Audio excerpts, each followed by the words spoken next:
इसलिए अब जो बचा हुआ जीवन है उसे कैसे अच्छे से जीना है,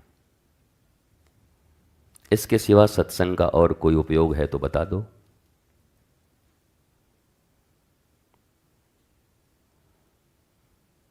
घरों में एसी चलाकर चादर तान कर सोना अच्छा रहता कि यहां बैठकर सत्संग सुनना अच्छा रहता? सब कुछ अगर अच्छा है तो धर्म क्यों? सब कुछ अगर अच्छा है तो पढ़ाई क्यों? सब कुछ अगर अच्छा है तो ये गुरु क्यों, ये शिष्य क्यों, भगवान क्यों और भक्त क्यों? इसका अर्थ है कुछ भी अच्छा नहीं है।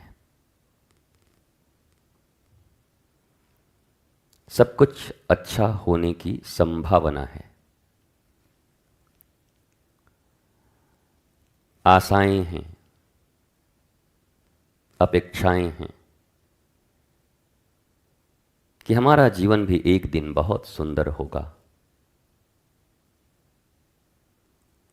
इसी आशा अपेक्षा के कारण हम इतने कर्म करते हैं।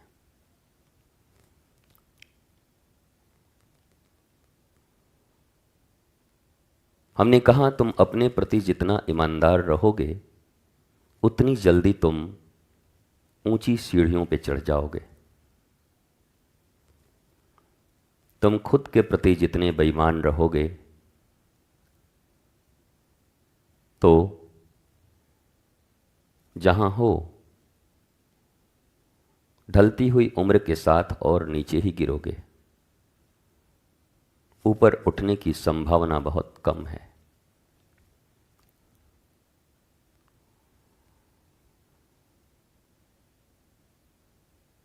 इसलिए मनुष्य को प्रामाणिक और ईमानदार होकर किसी कर्म को करना चाहिए।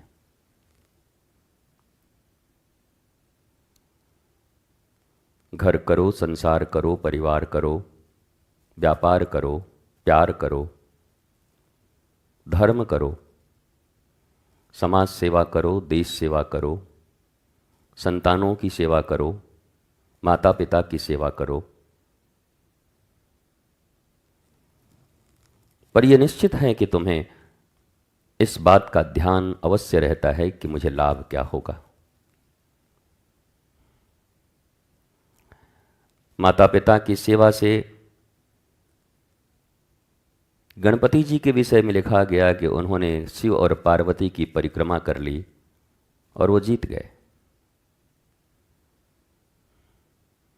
ये लिखने की भी जरूरत के हेरिडिटी में उनकी सेवा लिखी हुई है, करोगे ही तो इतना तुम्हें प्रेरणा देने की क्या जरूरत है।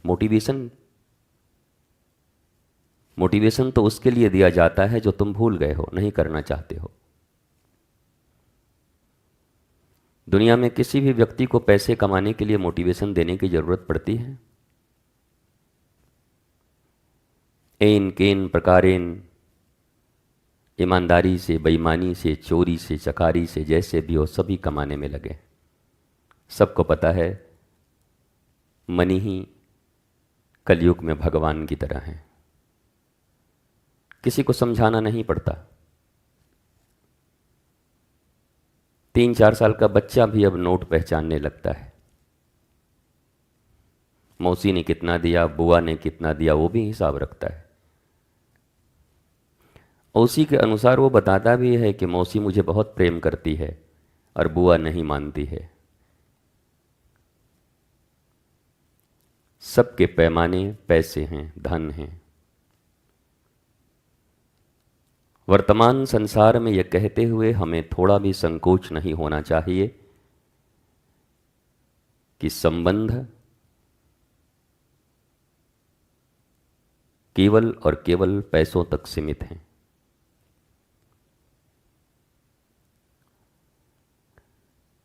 यह प्रामाणिकता और ईमानदारी जिस दिन तुम्हारे भीतर आ जाएगी तो तुम फिर इससे ऊपर उठने की सोचोगे।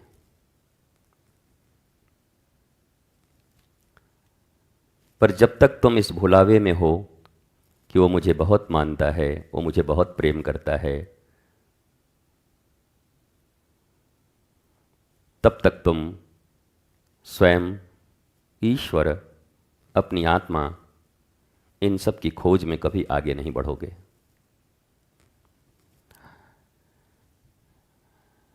इनको ऊपर कर दो, पर्दे को।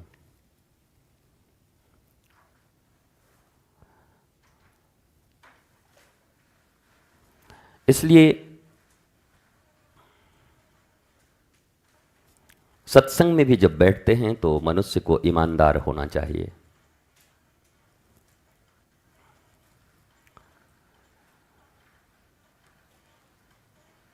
जितनी तल्लीनता और ईमानदारी से तुम यहां बैठोगे, अपने समय को दोगे, उतना आनंद और आह्लाद तुम्हारे जीवन में बढ़ता जाएगा।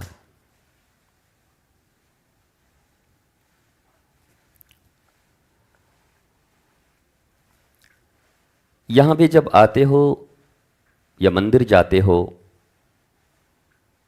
संत गुरु किसी के पास जाते हो,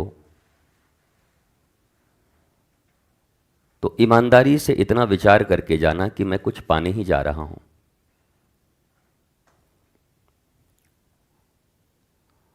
मेरा जीवन अभी अच्छा नहीं है,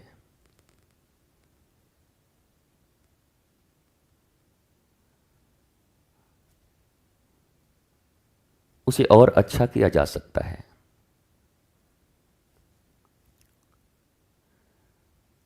हमारे हर कर्म बस इसी के लिए होते हैं।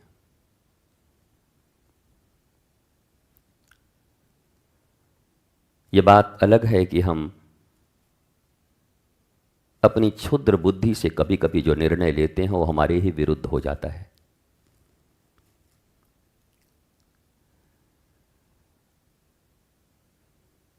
केवल बुद्धि के बल पर लिया गया निर्णय कभी कभी तुम्हारे लिए घातक होता है,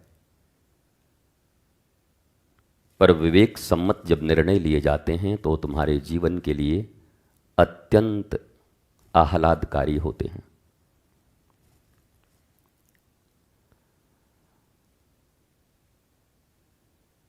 रामचरितमानस में यह लिखा गया कि सत्संग से केवल विवेक की प्राप्ति होती है।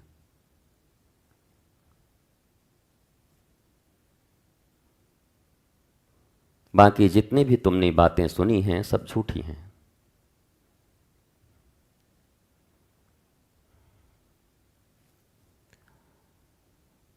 अगर सत्संग में कुछ मिलता है तो वो सत्य असत्य, धर्म अधर्म, मेरे लिए उचित क्या और अनुचित क्या, इसका विवेक मिलता है, इसकी बुद्धि मिलती है।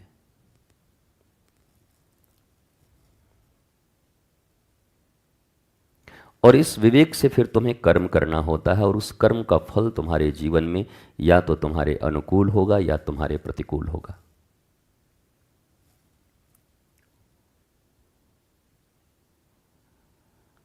इसलिए जब लोभ से कभी सत्संग में आओ तो ये जानकर आओ कि क्या मिल सकता है। राम कथा में जाओ, कृष्ण कथा में जाओ, गुरुद्वारे जाओ, हरिद्वार जाओ, ऋषिकेश जाओ, बद्री विशाल जाओ, केदारनाथ जाओ, कैलाश मानसरोवर पहुंच जाओ, वैष्णो देवी पहुंच जाओ, अमरनाथ की गुफा में पहुंच जाओ, पर यह जान तो लो कि क्या मिलेगा। भागे जा रहे हो।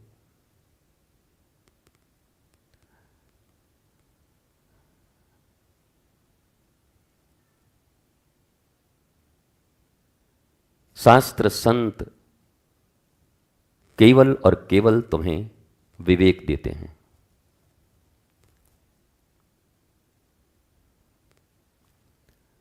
वो विवेक अगर रावण के पास होता तो अपने बेटे नातियों पोतों के साथ मारा नहीं जाता, बल्कि सोने की लंका में अजस्र बरसों बरस तक स्वयं राज करता, फिर उनके घर वाले, फिर उनके घर वाले। पर वो विवेक उसके पास नहीं था, इसलिए वो मारा गया अपने खानदान के साथ। अगर ये विवेक दुर्योधन के पास होती कि 5 गांव ही तो मांग रहे हैं पांडव, श्री कृष्ण कह रहे हैं दे दो, तो हस्तिनापुर के राजा बने रहते। उसके बाद वो 99 भाई भी बचे रहते, उनके परिवार के लोग आनंद के साथ रहते, सबको आनंद देते, पर खानदान में कोई नहीं बचा, क्योंकि उन्होंने सत्संग से विवेक प्राप्त नहीं किया। ये रामायण, महाभारत, ये दुर्गा सप्तशती, नवरात्रि में 9 दिनों तक मां के अलग अलग रूप, अलग अलग असुरों के वध, ये क्या सिखाते हैं हमें? मां एक बार उन असुरों का वध कर दी, उनका तो हो गया, वो तो मर गए, तो अब तो सबको सुखी हो जाना चाहिए। मां ने तो मार दिया ना महिषासुर को, तो अब तुम आनंद करो, खुश हो जाओ, तब क्यों डिप्रेशन में पड़े हो? तब भी तुम्हारे चेहरे पे मुस्कुराहट क्यों नहीं है? तुम्हारे जीवन में आनंद, प्रेम और शांति की झलक क्यों नहीं है?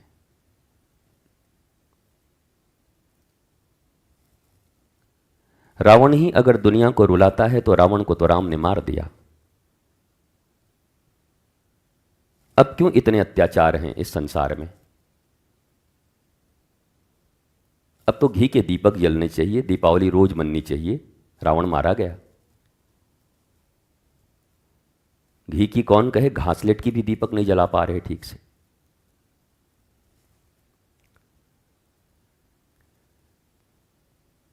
अगर कौरव ही इतने बुरे थे तो वो मार दिए गए, कोई बचा नहीं।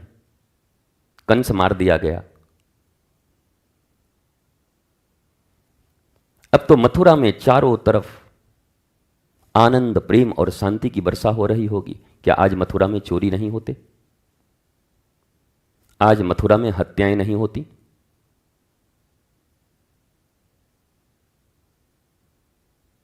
क्या आज मुकदमे नहीं चल रहे मथुरा में?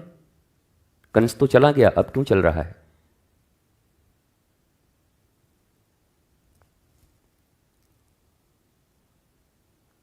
इसका अर्थ है उस समय का कंस चला गया, पर हमारे और तुम्हारे भीतर जो कंस अभी भी व्याप्त है, जो रावण और दुर्योधन हमारे और तुम्हारे भीतर बैठा हुआ है, वो भी नहीं मरा है, वो जिंदा है।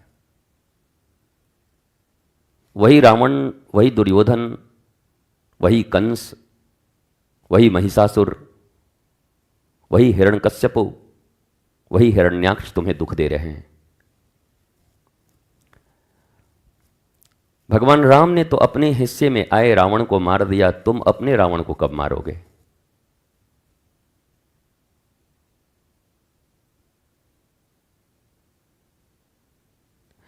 द्वापर में हुए महाभारत में श्री कृष्ण सारथी बने और अर्जुन ने उन सबको मार डाला जो अधर्म के रास्ते पर थे। तुम कब मारोगे जो तुम्हारे भीतर में अधर्म करने वाले लोग बैठे हुए हैं? या तुम हर वर्ष उनका उत्सव ही मनाते रहोगे? तुम्हारे जीवन में असुरों का भरमार है, तुम्हारे जीवन में अज्ञानता है,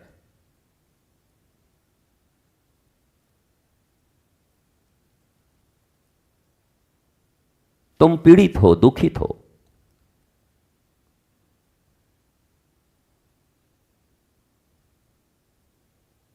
भगवान राम के उस लीला से हमें बस इतना ही समझना था कि हमारे पास भी कोई रावण आएगा तो हम उसे मार देंगे उनकी कृपा से, पर हमने नहीं मारा। रावण अहंकार है, रावण मोह है, रावण लोभ है, रावण काम है। क्या तुम्हारे भीतर नहीं है? तुम मुक्त हो इनसे? फिर तुम किस रावण के मरने की खुशी मनाते हो?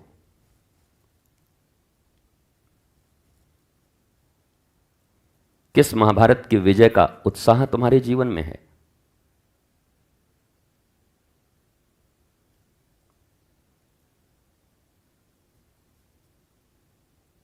जैसा मैं सदा कहता हूं कि गोकुल के आंगन में नंद के द्वार पर यशोदा की गोद में श्री कृष्ण आ गए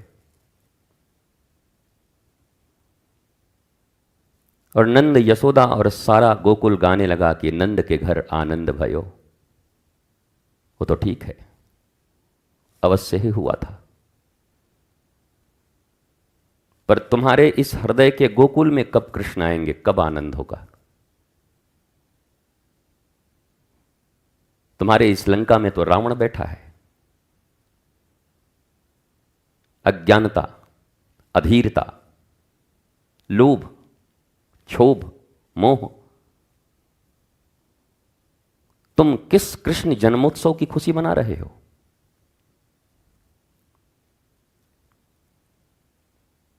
भादों की काली अंधेरी रात, बिजली की चमक, बादलों की गड़गड़ाहट, बरसती बूंदी, अंधेरे को चीर कर श्री कृष्ण आते हैं। अंधेरा का अर्थ होता है अहंकार, दुख, कालिमा।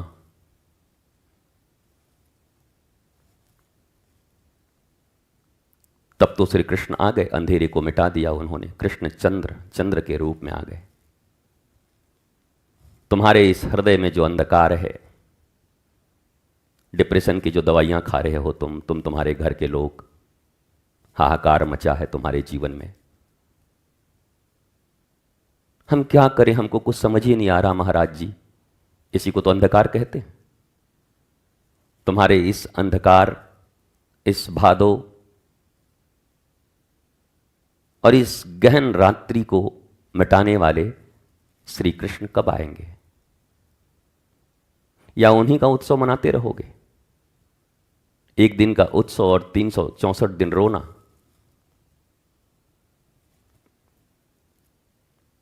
धर्म कोई कथा नहीं है, धर्म वर्तमान है, जीवन है। अभी और इसी क्षण धर्म है। धर्म पहले था, अब फिर आएगा 100 साल के बाद, ऐसा नहीं है। अभी और इसी क्षण तुम्हारे विचारों में आए परिवर्तन से तुम धर्ममय हो जाओगे। और धर्म दीपक है, सूर्य है। वो आते ही तुम्हारे हृदय, तुम्हारे जीवन के अंधकार को एक क्षण में मिटा देगा। तुम क्यों नहीं बुलाते धर्म को अपने जीवन में?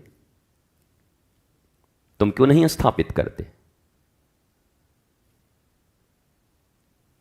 भीड़ भेड़ और भाड़ की तरह भाग रहे हो इधर इधर उधर उधर। मन को सांत्वना दे रहे हो कि एक दिन हमारा भी सब अच्छा होगा। कभी नहीं होगा।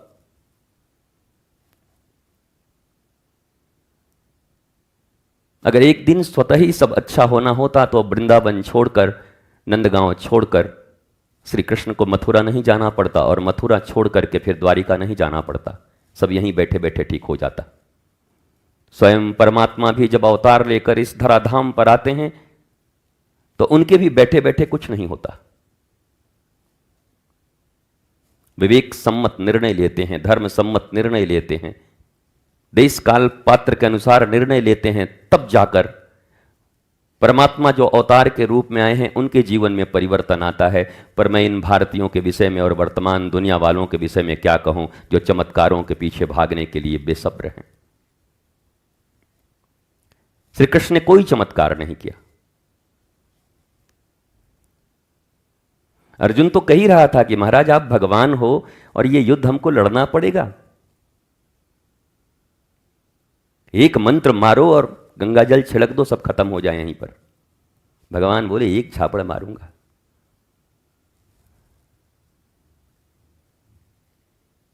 मैं तुम्हारे रथ को हाँकूंगा पर युद्ध भी नहीं करूंगा, युद्ध तुम्हें ही करना होगा। हमारे तुम्हारे जैसा भक्त रहता तो कहता तब क्या फायदा है भगवान होने का जीवन में, जब सब कमवा हम ही करें तो ये भगवान काहे के हैं? वो तो अर्जुन था कि बैठा रह गया, हम तो छोड़ के भाग जाते। तुम और तुम्हारा रथ पकड़ो, इसी बात के तुम भगवान हो, जब हमारा कोई मदद ही नहीं कर सकते। भगवान ने कहा कोई मदद नहीं करूंगा, बस एक सोफर की तरह, ड्राइवर की तरह रथ चला दूंगा, इससे ज्यादा नहीं करूंगा, तुझे सब करना होगा। जिन भगवान ने अपनी लीलाओं में सब जगह धर्म युक्त कर्म करने का संदेश दिया, हम कैसे विशृंखल और मूढ़ लोग हैं कि हम हर पल उनसे चमत्कार की आशा करते हैं। सत्कर्म ही चमत्कार हैं। साधु के सत्संग और गुरु के सत्संग से तुम्हारे हृदय में आया परिवर्तन, और उस परिवर्तन के द्वारा जो सत्कर्म तुम्हारे द्वारा होगा, उसी सत्कर्म का परिणाम चमत्कार के रूप में तुम्हारे जीवन में आनंद, प्रेम और शांति के रूप में उपस्थित होगा और सारी दुनिया में वो प्रसारित होगा। यही सबसे बड़ा चमत्कार है। इससे बड़ा चमत्कार अभी पृथ्वी पर कुछ हुआ नहीं, हो नहीं रहा, होगा भी नहीं। सबसे बड़ा चमत्कार है तुम्हारा आनंद, तुम्हारा प्रेम, तुम्हारी शांति, तुम्हारे आह्लाद, तुम्हारा नृत्य, तुम्हारे गीत। ये चमत्कार कब घटेगा तुम्हारे जीवन में? कईयों के तो उम्र हो गए अब जाने के, और उम्र तो पता नहीं होता कि कब जाने का है।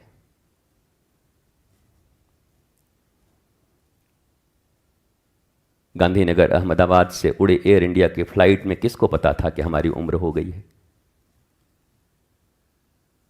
किसी को पता था? सब तो अच्छी टिकट कटा के हंसते मुस्कुराते सेल्फी लेकर और अंतिम अंतिम मैसेज डाल के बैठे थे कि अब लंदन उतरेंगे। कहां उतरे? इसलिए यह भी पता नहीं कि आयु कितनी है अपनी।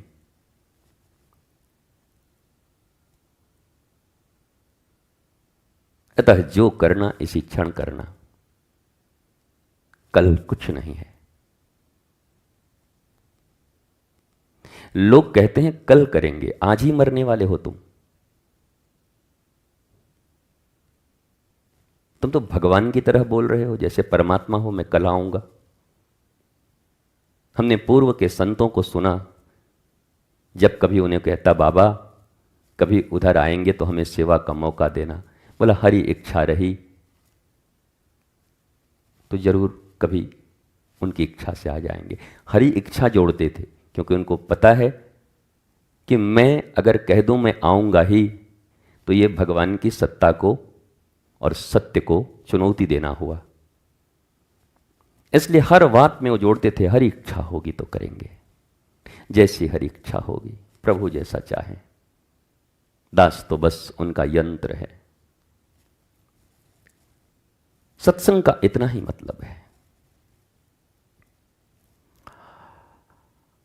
आपको जानकर आश्चर्य होगा, पहले जब ऋषि बैठते और साधक बैठते तो ऐसे ही 10, 5, 8 बैठते, चर्चा होती, वाद संवाद,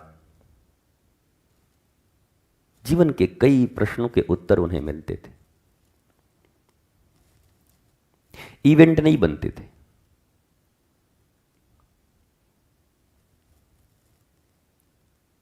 महाराज कितने करोड़ का पंडाल लगेगा, महाराज ये कहाँ से आएगा, महाराज ये वाला तो इस बार यहाँ से तुतुहरी मंगा रहे हैं बजाने के लिए।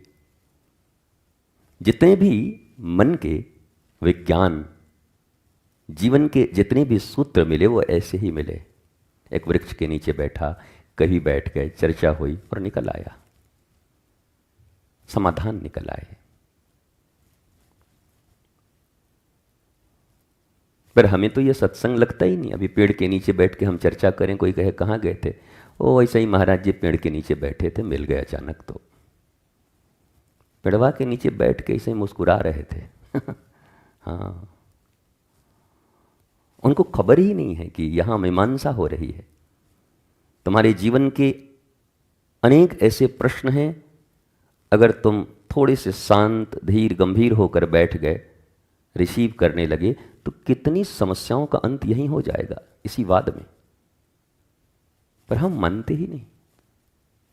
सत्संग माने तो आयोजन।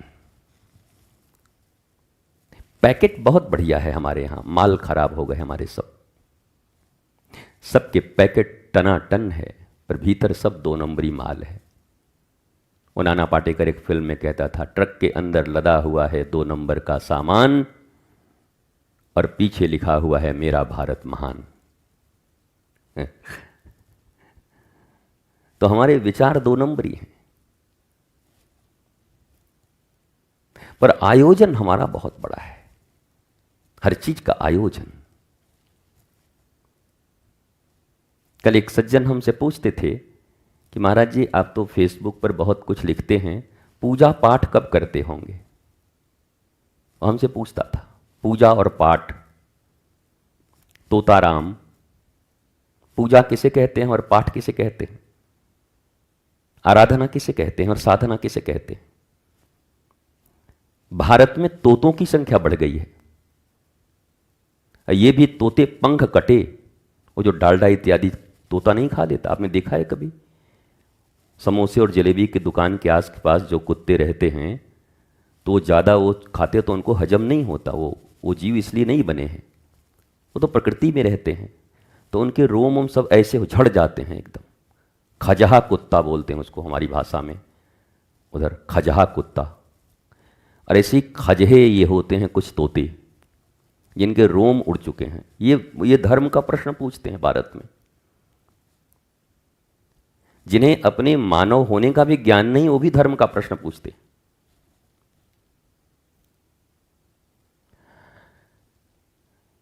जिनके बल पर तुम इस देश में बैठे हो, कभी भगत सिंह से नहीं पूछा कि उनकी साधना और पूजा क्या थी?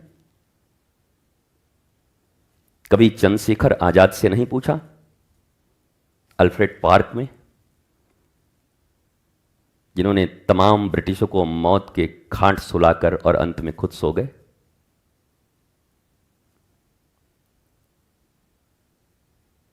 पूजा और पाठ,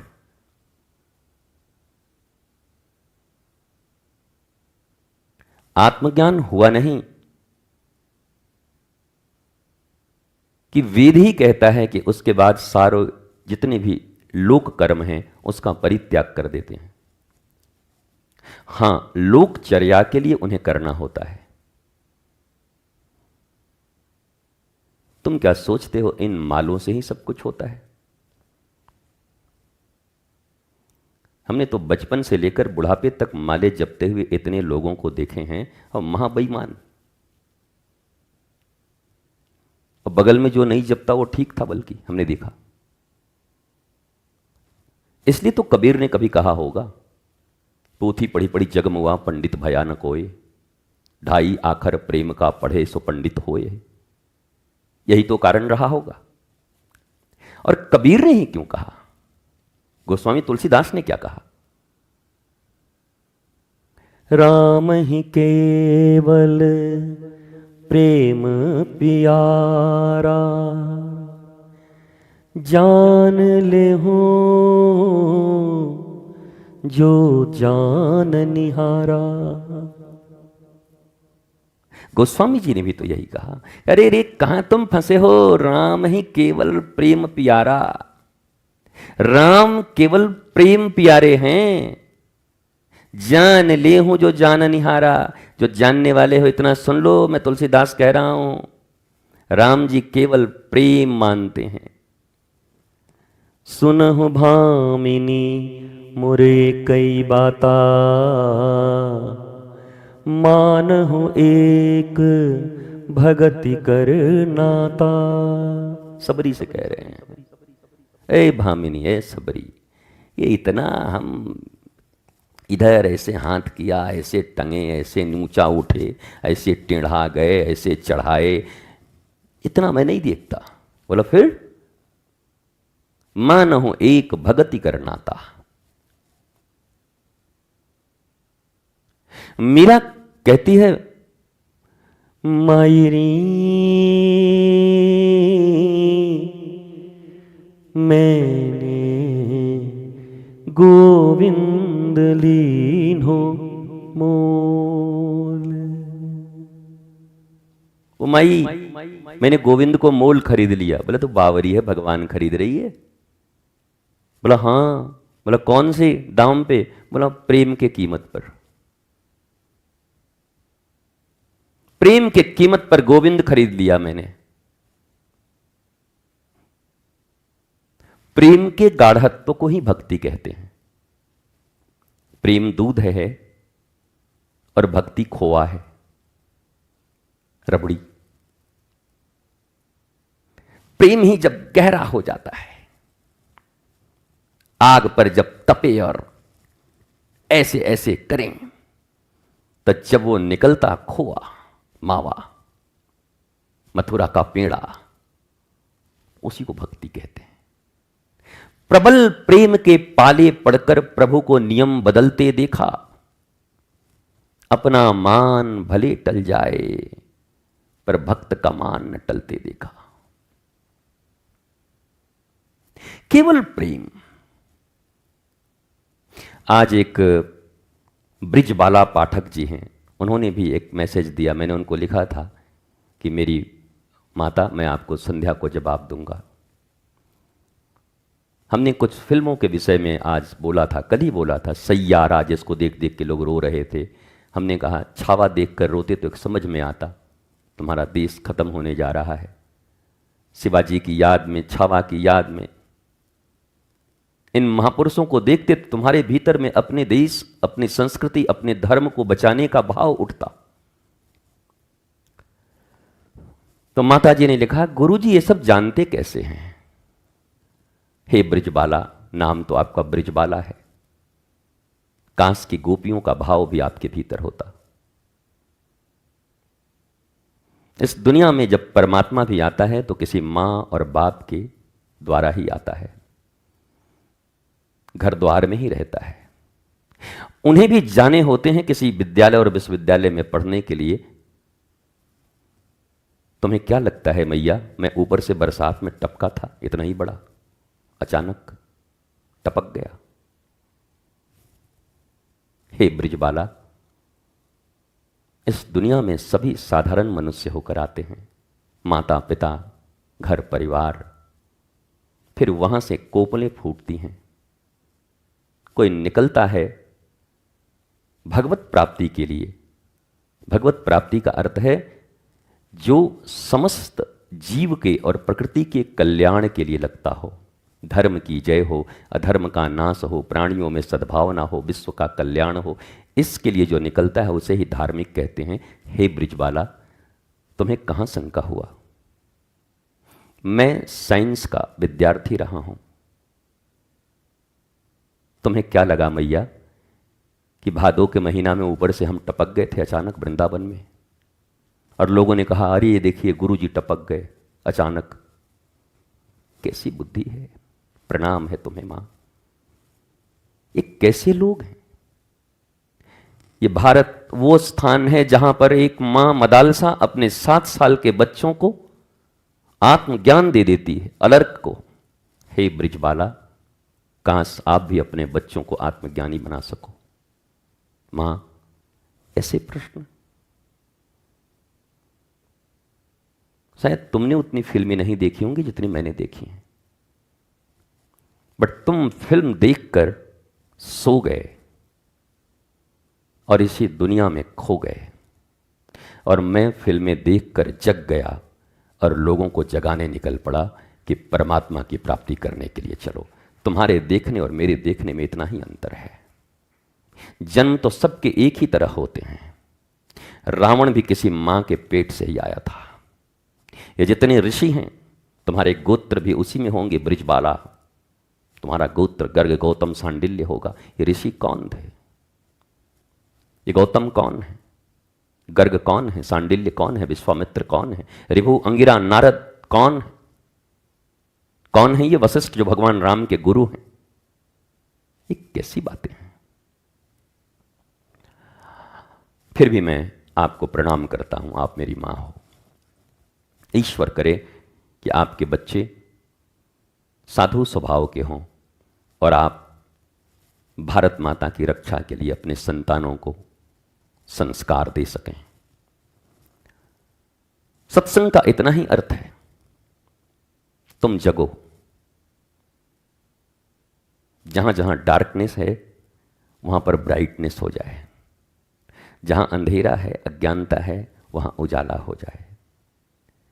जो चीजें तुम समझ नहीं पा रहे, उलझ जा रहे हो, जैसे ही ज्ञान आएगा तुम सुलझ जाओगे। सत्संग तुम्हें ज्ञान प्रदान करता है। सुलझाना तुम्हें खुद होता है। धागे तुम्हें सुलझाने होंगे, सिखा देगा कोई, पर सुलझाओगे तुम ही। तुम्हारे बदले कोई न सुलझाएगा। मैंने पहले ही कहा है कि भजन, भोजन, शयन ये सब खुद करने पड़ते हैं। सोना तुम्हारे बदले में कोई नहीं करेगा, भोजन तुम्हारे बदले में कोई नहीं करेगा, तो भजन भी तुम्हारे बदले में कोई नहीं करेगा, तुम्हें ही करना होगा। और यह सत्संग तुम्हें सिखाता है। जीवन में सत्संग की महिमा ऐसा समझकर जो लोग आते हैं, उनके जीवन में धीरे धीरे प्रकाश फैलते जाते हैं। उनकी सारी समस्याएं दूर होती जाती हैं। उनके विजन बहुत क्लियर हो जाते हैं, क्रिस्टल क्लियर। वो सब कुछ देखने लगते हैं। What is behind this. वो सीधा सामने नहीं देखते, उसके पीछे क्या है वो भी दिखाई पड़ता है उनको। अच्छा इसके पीछे ये है। यही ज्ञान है, यही नॉलेज है। भक्ति से और सत्संग से यही प्राप्त होती है। गुरु परिपूर्ण समर्पित तो हो जा, धोखा कभी नहीं खा सकता। ज्ञान हो तो धोखा नहीं खाओगे।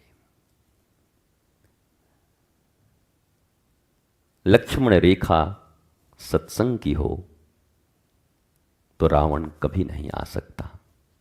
स्वस्थ रहिए, मस्त रहिए, आनंदित रहिए, प्रसन्न चित्त रहिए। चलते चलते आज हमने एक छोटा सा पोस्ट डाला है जिस पर लोगों को ये शंका न हो कि हाँ मैं ही कभी कभी लिखता हूँ। सब नहीं लिखता, कभी कभी मैं लिखता हूँ। भारत में एक बड़ी समस्या चल रही है। हर आदमी एक दूसरे के ग्रंथों को गाली दे रहा है, संतों को गाली दे रहा है, पर मीमांसा करने को कोई तैयार नहीं है। सबके हृदय में कहीं ना कहीं थोड़ा सा चोर बैठा है, कपट। खुल के कोई नहीं आता।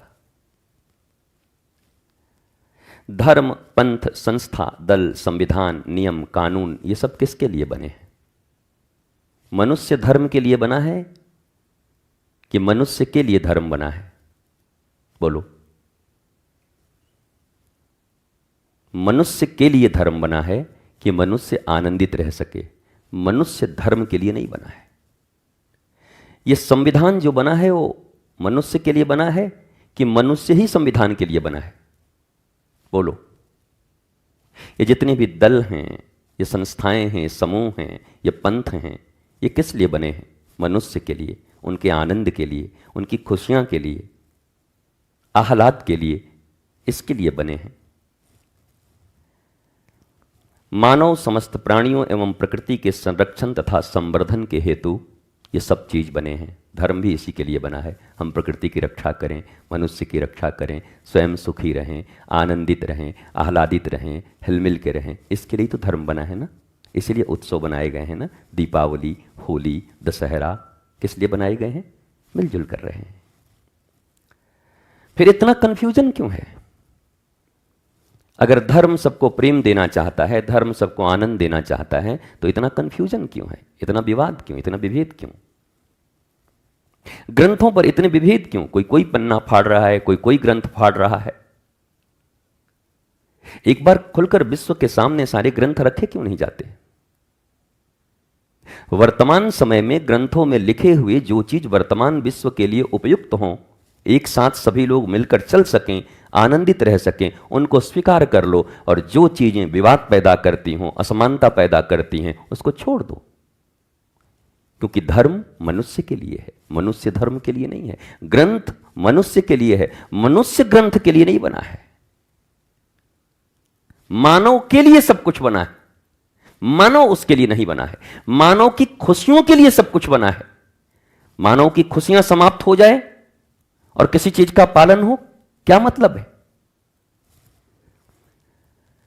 जो पंथ, जो ग्रंथ, जो समूह इसके विरुद्ध हो, उन्हें बिना किसी दुविधा के एक मत होकर छोड़ देना चाहिए, न कि उस पर विवाद खड़ा कर नफरत पैदा करना चाहिए।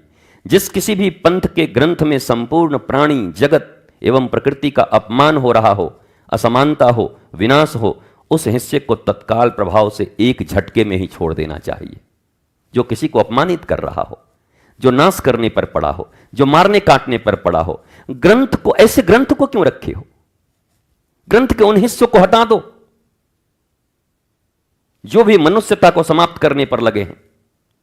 जो ग्रंथ प्रेम, आनंद और शांति प्रसारित कर रहे हैं, केवल धर्म ग्रंथ उन्हें ही कहा जाएगा।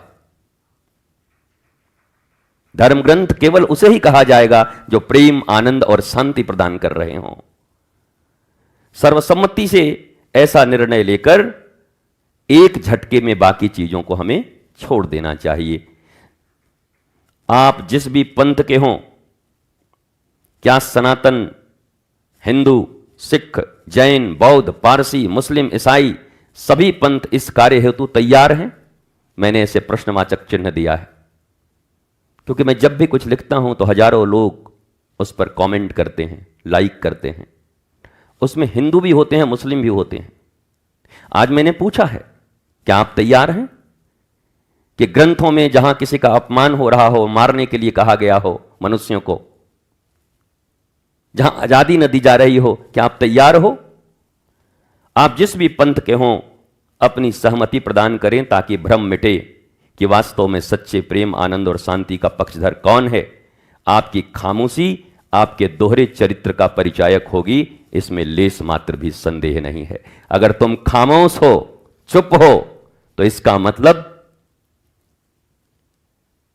आप अंदर से कुछ और, बाहर से कुछ और नजर आते हैं।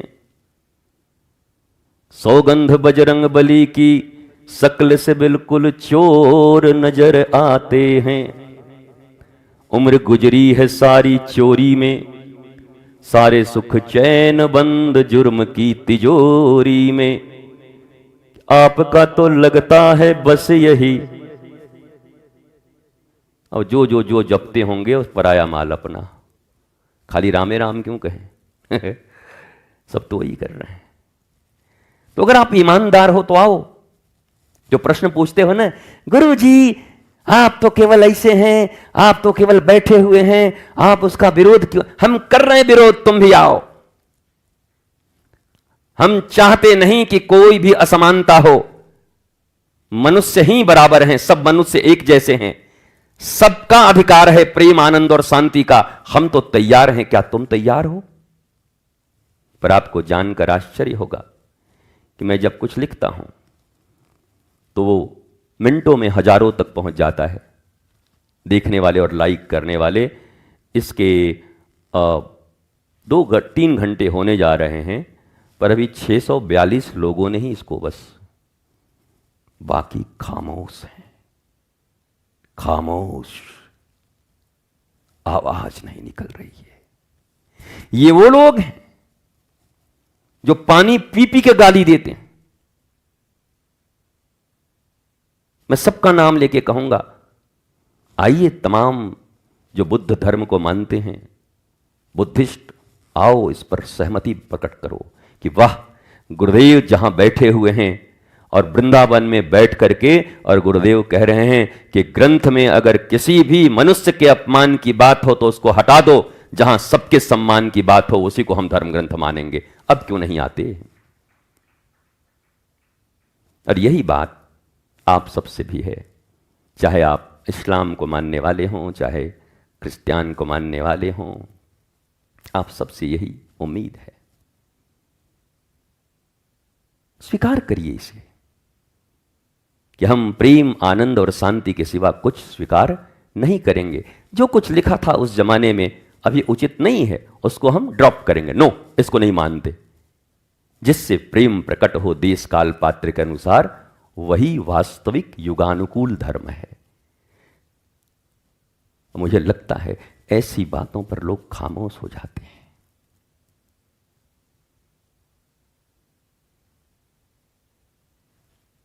पर उस सैयारा की हीरोइन आजकल किसके साथ उनका ये चल रहा है, इस पर 10 करोड़ लोग विचार देते हैं। कमाल है। आज उनका किसके साथ चल रहा है, उनका संबंध, उस पर 100 करोड़ लोग देते हैं विचार। और ऐसे कहो तो गाली देने के लिए दिन भर इंटरनेट पे लोग गाली दे रहे हैं एक दूसरे को।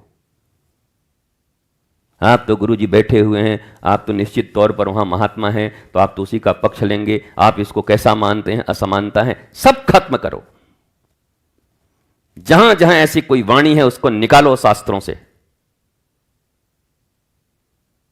प्रारंभ मैं करने को तैयार हूं, क्या तुम भी करने को तैयार हो? अब वो चुप हो जाएंगे, अब उनकी आवाज नहीं आएगी। जरा समझना भारतवासियों कि ये कौन लोग हैं। ये केवल विवाद पैदा करना चाहते हैं, ये केवल विवाद देते हैं जीवन में चारों तरफ। ये संवाद नहीं चाहते, ये मनुष्यों को मारना चाहते हैं, ये मनुष्यों को मिटाना चाहते हैं, ये अपमानित करना चाहते हैं। मुख से तो बोलते हैं सब बराबर हैं, पर जब बराबरी का कोई आवाज उठाता है, कोई संत, कोई महंत, कोई मनुष्य जब आवाज देता है तो उस आवाज को दबा देते हैं, फिर उसके साथ खड़े नहीं होते, क्योंकि इनके मन में कुछ और है, इनके मुख में कुछ और है। और ऐसे लोगों से भरी है दुनिया, और ये ईमानदारी की बातें करते हैं। जरा पूछना इनसे, मुझसे इतने प्रश्न पूछे जाते हैं, गुरुजी आप इसको क्या मानते हैं, हाँ आपके यहां पर ऐसा ऐसा है, इतना ज्यादा ये सब मामला बन रहा है, ये सब ऊंचा नीचा क्या माना जा रहा है। हमने कहा ऊंच नीच प्रारंभ से था, पर कैसा? जिसके कर्म अच्छे वो ऊंचा, जिसके कर्म बुरे वो नीचा। इसी को ऊंच और नीच कहते हैं, और कोई दूसरा ऊंच नीच में नहीं जानता, धर्म भी नहीं मानता। पर इस पर तो कोई राजी नहीं, क्योंकि सबके दाढ़ी में कुछ न कुछ छिपा हुआ है। सब छिपे हुए हैं, ऊपर से बोलते हैं सब बराबर हैं, और अब चुप। आओ ना, बराबर हो तो आओ, कहो कि बिल्कुल बिल्कुल आपने सही कहा, ऐसा ही होना चाहिए। कोई नहीं आ रहा, कोई नहीं। ये तो 642 लोगों ने लिख दिया बड़ी मुश्किल से। एक बढ़िया बंदा है, मैंने ढूंढ के निकाला, मैं रिसर्च करता हूं, अभी आज ही देखा। वो एक बहराइच का मोहम्मद शरीफ नाम का एक बढ़िया आदमी है, उसने कहा कि गुरुदेव हम सहमत हैं। एक बंदा उधर से निकल के आया। दिखते नहीं लोग, कोई दिखता नहीं, सब चुप खामोश। गाली देने को कहो तो दिन रात गाली देंगे। सनातन धर्म को गाली देने को कहो, ऐसे लाउड स्पीकर लगा लगा गाली देंगे। अब जब आमंत्रित कर रहे हैं तो कोई नहीं है, एक भी नहीं है। अब बोलो ना, वाह वाह गुरुदेव, आपने एक ऐसा समाधान दिया, बिल्कुल ऊंच नीच कोई नहीं, कोई असमानता नहीं। तो चुप क्यों? धंधा चौपट हो जाएगा अगर मान लेंगे हमारी बात तो। इसी पर तो धंधे हैं, इसी पर तो उनका धंधा चल रहा है, इसी पर तो उनके व्यापार फैले हैं सारे। सत्य बोलने वाले सदा से पीड़ित किए गए हैं।